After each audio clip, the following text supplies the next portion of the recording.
This video is going to be a very interesting one because we will discuss in detail two of the most commonly used bus arrangements in 400 kilovolts and 220 kilovolts systems. In 220 kilovolt systems, mainly in AIS substations, we use the two main bus with one transfer bus scheme. And in 400 kilovolt systems, both for AIS and GIS substations, we generally use the 1.5 breaker scheme. We have divided our discussion into two parts. In the first part, we will discuss the two main bus with one transfer bus scheme. Here we will focus on the different operational modes of this scheme. We will see how a feeder bay can be transferred from one bus to another bus without interrupting the power supply. We will also discuss how a feeder can be transferred to the transfer bus without any power interruption. After that, we shall discuss the two main configurations of the 1.5 breaker scheme. These are the D-type configuration and the I-type configuration. We will discuss these one by one in the last part of this video. So, we request you to stay tuned till the end of the video. And I promise you that by the end of this video, you will get a clear idea about these two important bus systems. Now, let us start the discussion. Now we shall discuss the double main bus and transfer bus scheme.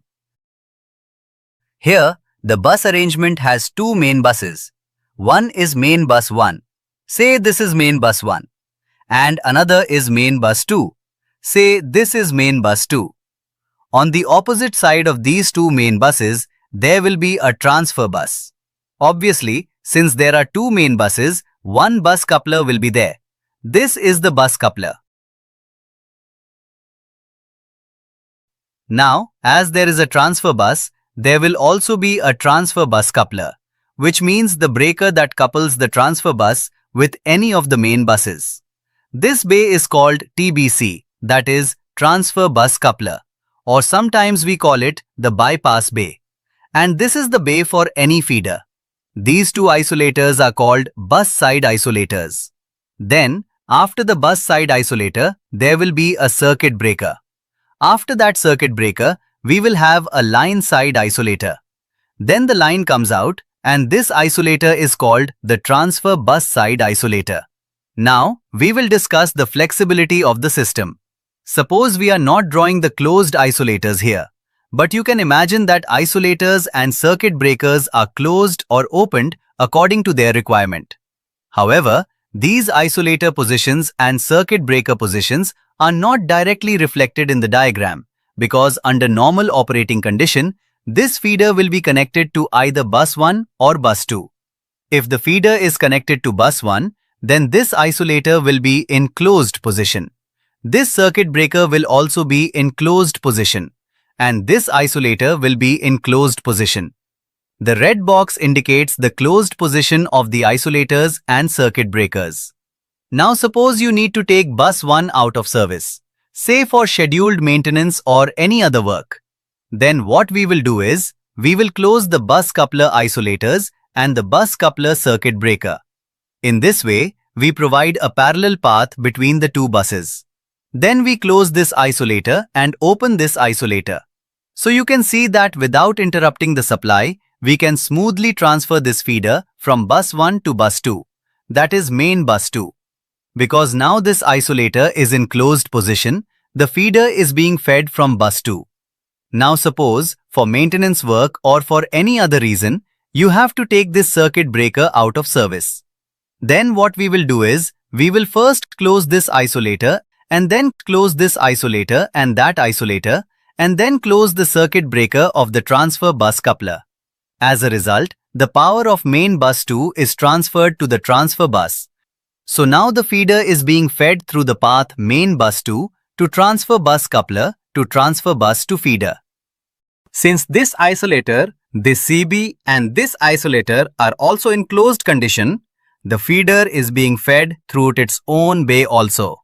So at that moment, the feeder is fed by TBC bay as well as its original bay. Now, if we switch off this circuit breaker, the power from main bus 2 will feed the feeder through the transfer bus, that means through the bypass bay and the transfer bus coupler.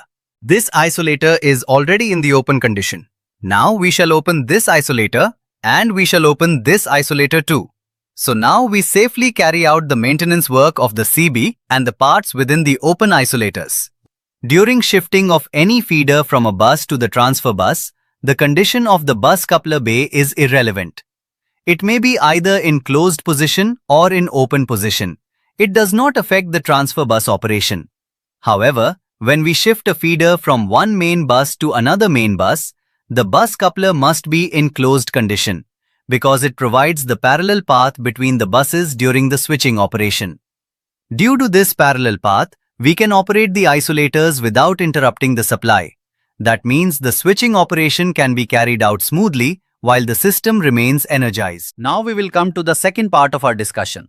That is the B-type and I-type configurations of the 1.5 breaker scheme, which are used in 400 kV and above voltage level systems. In this part of the discussion, we will mainly focus on two configurations of this scheme. One is the D-type configuration and the other is the I-type configuration. So first we will discuss the D-type configuration, and after that we will move to the I-type configuration of the 1.5 breaker scheme. First, let us consider that this is main bus 1 and this is main bus 2. Now we will connect one feeder from main bus 1 and another feeder from main bus 2. Let us draw the first feeder connected to main bus 1. Here we have the bus side isolator, then the circuit breaker, and then the line side isolator. Now let us draw another feeder from main bus 2. Again, we have the bus side isolator, then the circuit breaker, and then the line side isolator. Next, we will bridge these two feeders after the line side isolators with another bay. So here we draw an isolator, then a circuit breaker, and then another isolator. This is a D-type 1.5 breaker scheme with two main buses. It is called a D-type scheme because this bay, and this bay, along with the main buses, together form a shape similar to the capital letter D. At normal operating condition, all three circuit breakers, along with their isolators, remain in the closed position. This feeder is fed from main bus 1. At the same time, this feeder is also fed from main bus 1 through the tie breaker, as shown by the green arrows in the diagram. At the same time, this feeder is also fed from main bus 2, and that feeder is also fed from main bus 2. So both of the feeders are being fed from both of the buses through 3 circuit breakers. That means we have used 3 circuit breakers for 2 feeders. So 3 divided by 2 is equal to 1.5. And that is why the scheme is called the 1.5 breaker scheme. In other words, each feeder shares 1.5 circuit breakers. Now suppose a fault occurs in main bus 2. Due to the bus differential protection action, this circuit breaker will open. Then both of the feeders will continue to be fed from main bus 1 without any interruption. Now suppose a fault occurs on this feeder. Because of that fault, 2 circuit breakers will open. This circuit breaker and that circuit breaker. As a result, that feeder will be isolated from the system. But the second feeder will still receive supply from main bus 1. Now for maintenance purposes, if we take the shutdown of this circuit breaker, both of the feeders will still be supplied from main bus 1 without any interruption. So this is how the 1.5 breaker scheme increases the flexibility and reliability of the system. We shall now discuss the I-type configuration of the 1.5 circuit breaker scheme. From an electrical point of view, both the D-type configuration and the I-type configuration are the same. The only difference is that in the I-type configuration, the 2 buses are placed on different sides of the bay. In the D-type configuration, we have seen that both buses are on the same side of the scheme. But here, in the I-type configuration, the buses are placed on opposite sides of the scheme. This is main bus 1 and this is main bus 2. Now from here we start drawing a feeder bay. This is the bus side isolator, this is the circuit breaker, and this is the isolator after the circuit breaker. That means the line side isolator. From here, the feeder comes out of the bay. Now come to bus 2. Let us draw another feeder.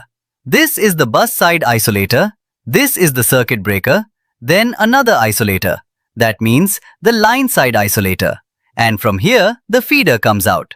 Now these two feeders are bridged with another bay. This is the tie bay. If you see carefully, the configuration is exactly the same as the D-type configuration. The only difference is in the constructional arrangement. Now suppose any fault occurs in bus 1. Due to the bus differential protection scheme, this circuit breaker will open. But both of the feeders will continue to be fed through this circuit breaker and this circuit breaker. In a similar way, if any fault occurs in bus 2, then due to the bus differential protection of bus 2, this circuit breaker will open. But both of the feeders will remain in live condition because this circuit breaker and this circuit breaker are still closed. Now suppose any fault occurs on this feeder. Then that circuit breaker and this circuit breaker will open. Because of this, that feeder will be isolated, but the other feeder will continue its service through this path. Similarly, if any fault occurs on that feeder, then this circuit breaker and that circuit breaker will open. But this feeder will continue its service through this circuit breaker. So again I am telling that functionally, both D-type and I-type 1.5 breaker configurations are the same. The only difference lies in their constructional features. I hope you got the idea of the 1.5 circuit breaker scheme. These schemes are mainly used in 400 kV systems, both in AIS and GIS substations. Even in systems above 400 kV, these schemes are widely used. I hope you now have a clear idea about both the D-type and the I-type configurations of the 1.5 circuit breaker scheme. Thank you.